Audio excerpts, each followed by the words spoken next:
The term scrub is just a general term used to describe the person in the scrub role during surgery who's assisting the surgeon. The scrub role can be filled by many different types of people. So you can have nurses, those who are trained through the military, people like us who went through a certificate program or an associate's degree program to get our certification, or you could have some people who are on the job trained in certain states. There is no requirement for specific training outside of on the job training. So historically, the current profession of surgical tech came from corpsmen in the military who would scrub when there was a shortage of nurses. And later these corpsmen were trained specifically to scrub alongside the surgeon and were called operating room techs. So the original version of a scrub was an operating room tech, and they were, these days, they go through military training as a medic, and then they're further trained as an operating room tech. In the OR, a nurse, whether they're an LPN, an LVN, an RN, or BSN, etc., can scrub or be a circulator. This is our path. A certified surgical tech who holds the credential of CST must have passed the NBS TSA exam, which is the National Board of Surgical Technology and Surgical Assisting, after passing a KHEP accredited school program, which is the Commission on Accreditation of Allied Health Education Programs, or an ABHES accredited school program, which is the Accrediting Bureau of Health Education Schools. Unfortunately, in this chapter, you're going to have to learn a whole lot of acronyms. Beginning in 2021, all KHEP accredited programs will have to have an associate's degree pathway. There will be no more certificate-only pathways if you want to hold the credential of CST Certified Surgical Tech.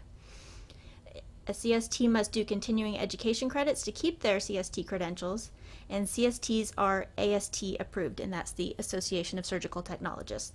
So our school is KHEP accredited. There are other schools which are ABHES accredited, which are schools approved by the U.S. Department of Education. They can include the Veterans Administration, hospital schools, and federally sponsored armed forces schools that are approved by ABHES, and all of those are allowed to sit for the NBS TSA exam, which is the same exam that we sit for at a KHEP accredited school, and that would get us the credential of Certified Surgical Tech. You can also be a graduate from a non-accredited program, military or civilian, or on-the-job trained with 7 years experience, or a nurse, or a doctor, and take a different exam through NCCT, which is the National Center for Competency Testing, and get the credential TS-C, which stands for Tech in Surgery Certified. Just like us, they have to do continuing education credits, but they are not part of the Association of Surgical Technologists.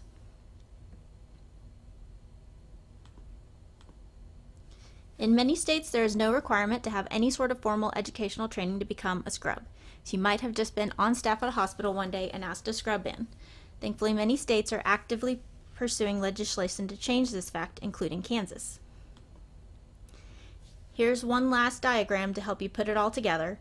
So graduates of an ABHES accredited school or a KHEP accredited school or a graduate of an accredited military program can all sit for the NBS TSA exam, which is the AST approved exam, and get you the credential of Certified Surgical Tech.